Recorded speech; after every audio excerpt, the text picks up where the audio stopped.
त्यससँग reel त बनाउनुहुन्छ, तर रिल्सहरू भाइरल हुँदैन, मानव भ्युज जाँदैन। यदि तपाईँको पनि यस्तै समस्या भएको छ भने तपाईँले सेटिङहरू नमिलाएको हुनसक्छ। जुन सेटिङ मिलाएपछि तपाईँको भिडियो भाइरल हुन्छ त्यो सेटिङहरू तपाईँले चाहिँ नमिलाएको हुनसक्छ। त्यो मिलाउन सिकाउँछु म आज। यो भिडियो तपाईँले अन्तिमसम्म हेर्नु होला। कुन कुन सेटिङहरू मिलाउँदा भिडियो भाइरल जान्छ भनेर म तपाईँलाई आज सिकाउने छु। भिडियो छुट्न सक्छ, हराउन सक्छ, भिडियोलाई सेभ गर्नु होला, भिडियोलाई लाइक गर्नु होला र हाम्रो पेजमा नयाँ हुनुहुन्छ भने हाम्रो पेजलाई फलो पनि गर्नु होला। त्यसको लागि हामी कहाँ जानुपर्ने हुन्छ? सर्वप्रथम हामी होम ट्याबमा जान्छौँ। त्यस पछाडि हामी होम ट्याबमा गइसकेपछि हाम्रो प्रोफाइल तीन धर्का माथि तीन धर्का छ, त्यसमा ट्याब गर्छौँ। हामीले सेटिङ मिलाउनु पर्ने हुन्छ साथीहरू। त्यो सेटिङ मिलाउनको लागि हामी सेटिङ एन्ड प्राइभेसी भन्ने अप्सन छ यहाँ, त्यहाँ जान्छौँ। त्यस पछाडि सेटिङ भन्ने अप्सन छ यहाँ, सेटिङ भन्ने अप्सनमा जान्छौँ। यहाँसम्म गइसकेपछि तपाईँहरू देख्न सक्नुहुन्छ तल मिडिया भन्ने अप्सन छ यहाँ। मिडिया भन्ने अप्सनमा हामीले ट्याब गर्छौँ है। मिडिया भन्ने अप्सन छ यहाँ। हाम्रो डाटा सेभर भन्ने छ नि, यसमा हामीले कहिले पनि राख्नुहुन्न, ओपिटिमाइजमा भन्ने राख्नुपर्छ। भिडियो जुन क्वालिटीको छ र जस्तो अपलोड हुनुपर्ने हो त्यस्तै अपलोड हुन्छ। यदि ओपिटिमाइजमा राख्यो भने के गरिदिन्छ, यसले भिडियोलाई रिड्युस गरिदिन्छ र क्वालिटी घटाइदिन्छ। 60-40% सम्म क्वालिटी घटाइदिन्छ यो डाटा सेभरमा राख्यौँ भने। ओपिटिमाइजमा हामीले भिडियो राख्नुपर्ने हुन्छ। त्यस पछाडि on mobile data and wifi भनेको छ, हामीले यसैमा अपलोड गर्नुपर्ने हुन्छ। ओन्ली वाइफाई भन्ने छ नि, यसबाट गर्नु हुँदैन। डाटाबाट पनि हामी भिडियो अपलोड गर्नुपर्छ र वाइफाईबाट पनि भिडियो अपलोड गर्ने भन्ने अप्सनमा राख्नुपर्ने हुन्छ। अब रिल्सहरू तपाईँको जस्तो कुनै रिल्सहरू अब स्क्रोल गर्न बित्तिकै कसैको म्युट भयो भने चाहिँ कसै अनम्युट गर्नुपर्छ। त्यसैले reel start with sound on भन्ने छ, यसलाई चाहिँ तपाईँले कसै स्क्रोल गर्न बित्तिकै भिडियो भेटिन्छ भने यो अन गऱ्यो भने तपाईँको भिडियो भेटिन्छ। त्यसले यो हामीले अन गर्नुपर्ने हुन्छ।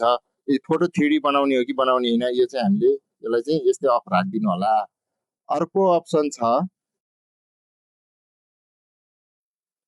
अर्को छ यहाँ तल स्क्रोल गर्दै जानुभयो भने पोस्ट भन्ने अप्सन छ, हामीले यसमा क्लिक गर्ने। पोस्टमा हामीले जहिले पनि यो छ नि हु can see your future post भनेको छ, यसलाई हामीले जहिले पनि पब्लिक राख्नुपर्ने हुन्छ। त्यस पछाडि अर्को छ यहाँ रिल्स। हामीलाई मेन चाहिएको रिल्स हो।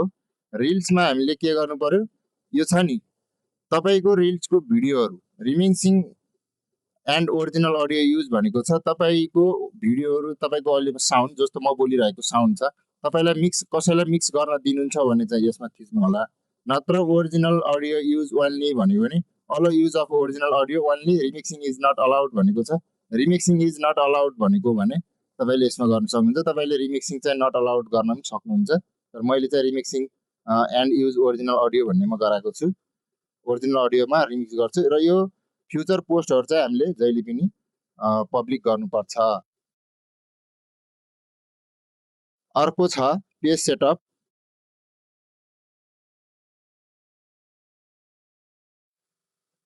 अर्को छ story.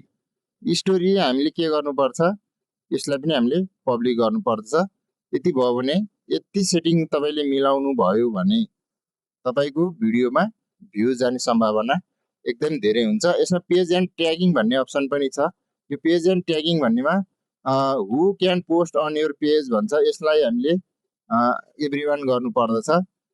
Who can see what others post in your page भन्छ, यसलाई पनि हामीले एभ्रिवान गर्नु पर्दछ। Allow the share your post to stories भन्छ, यसलाई अन गरिदिने, अफ गरिदिँदा पनि हुन्छ। यो अफ गरिदियो भने के हुन्छ भने तपाईँको भिडियो पोस्ट हुनुभन्दा भइसकेपछि स्टोरीमा स्वतः पोस्ट हुन्छ।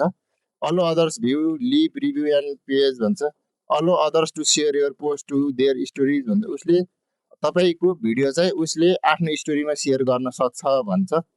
यसलाई हामीले अलो गरिदिने, यसलाई नट अलो पनि गर्न सक्छौँ। Allow others to view and leave review on your page भन्छ, यसमा leave reviews on your page भन्छ, यसलाई चाहिँ हामीले अफ गरिदिँदा नै झन् राम्रो। Reviews are public influence your rating can not be deleted, you can hide your rating excising, यसलाई पनि हामीले अफ गरिदिँदा हुन्छ। यसलाई पनि हामीले अफ गरिदिए, यो चाहिँ अनै गरिदिँदा, किनकि उनीहरूले हाम्रो भिडियोलाई रिभ्यू गर्न पाउँछन्।